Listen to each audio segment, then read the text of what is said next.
Friends, ఇంట్లోనే ఈజీగా టేస్టీగా కద్దు కీర ఎలా రెడీ చేసుకోవాలో చూద్దాం. ముందుగానే ఒక సగ్గుబియ్యాన్ని నానబెట్టుకోవాలి. తర్వాత ఒక లేత ఆనంకాయ తీసుకొని దాని పైన తొక్క తీసేసుకోవాలి. ఇలా తీసుకున్న ఆనంకాయని తురిమి పెట్టుకోవాలి. చిన్న చిన్నగా తురుముకొని పక్కన పెట్టుకోవాలి. ఈ ఆనంకాయని సోరకాయ అని కూడా అంటారు, ఒక్కొక్కలా అనుకుంటారు.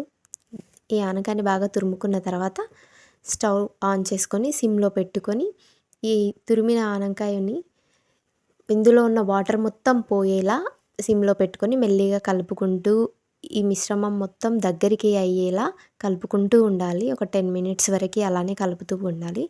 తర్వాత ఈ నానబెట్టుకున్న సగ్గుబియ్యాన్ని ఒక హాఫ్ అన్ అవర్ ముందే నానబెట్టుకోవాలి. ఈ నానబెట్టుకున్న సగ్గుబియ్యాన్ని కూడా ఇందులో వేసి ఒకసారి కలుపుకొని మనకు కావాల్సినన్ని పాలు పోసుకొని బాగా కలుపుకోవాలి. తర్వాత టేస్ట్కి సరిపడిన షుగర్, మనకు స్వీట్గా కావాలంటే కొంచెం ఎక్కువ యాడ్ చేసుకోవచ్చు. షుగర్ యాడ్ చేసుకొని కలుపుతూ ఉండాలి. అడుగు కడుతుంది, జాగ్రత్తగా కలుపుకుంటూ ఉండాలి. కొంచెం గ్రీన్ కలర్లో ఉంటే ఇష్టపడతారు పిల్లలు కూడా, కలర్ చూసి తింటారు కాబట్టి కొంచెం ఫుడ్ కలర్ని కొన్ని వాటర్లో కలుపుకొని ఇందులో మిక్స్ చేసుకొని కలుపుతూ ఉండాలి. మధ్య మధ్యలో చూస్తూ ఉండాలి ఆ సగ్గుబియ్యం బాయిల్ అయ్యాయా లేదా అని చూసుకోవాలి. చూసారు కదా ఎలా ఉడికిపోతుందో. మనకి పాయసం కొంచెం థిక్గా ఉండాలంటే కొంచెం ఎక్కువసేపు బాయిల్ చేసుకోవచ్చు. ఇలా నార్మల్గా ఉండాలంటే పెట్టుకోవచ్చు ఇలానే. ఇందులో కొంచెం డ్రై ఫ్రూట్స్ కట్ చేసి పక్కన పెట్టుకుందాం.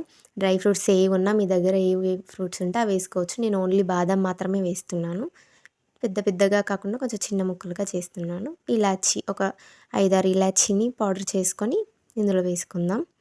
ఇప్పుడు కట్ చేసి పెట్టుకున్న డ్రై ఫ్రూట్స్ని కొంచెం టేస్ట్ ఉండాలి కదా, మరి నెయ్యి వేసుకొని ఈ డ్రై ఫ్రూట్స్ని అందులో కొంచెం గోల్డెన్ కలర్లో వచ్చే వరకు వేయించుకుందాం. స్వీట్ అంటే కావాల్సింది ఫస్ట్ నెయ్యే కదా. వేయించుకున్న డ్రై ఫ్రూట్స్ని ఇందులో వేసి ఒకసారి మిక్స్ చేసుకుంటే సరిపోతుంది. అంతే, వేడివేడిగా కద్దు కీర్ రెడీ. మీరు ట్రై చేసి చెప్పండి ఎలా ఉందో.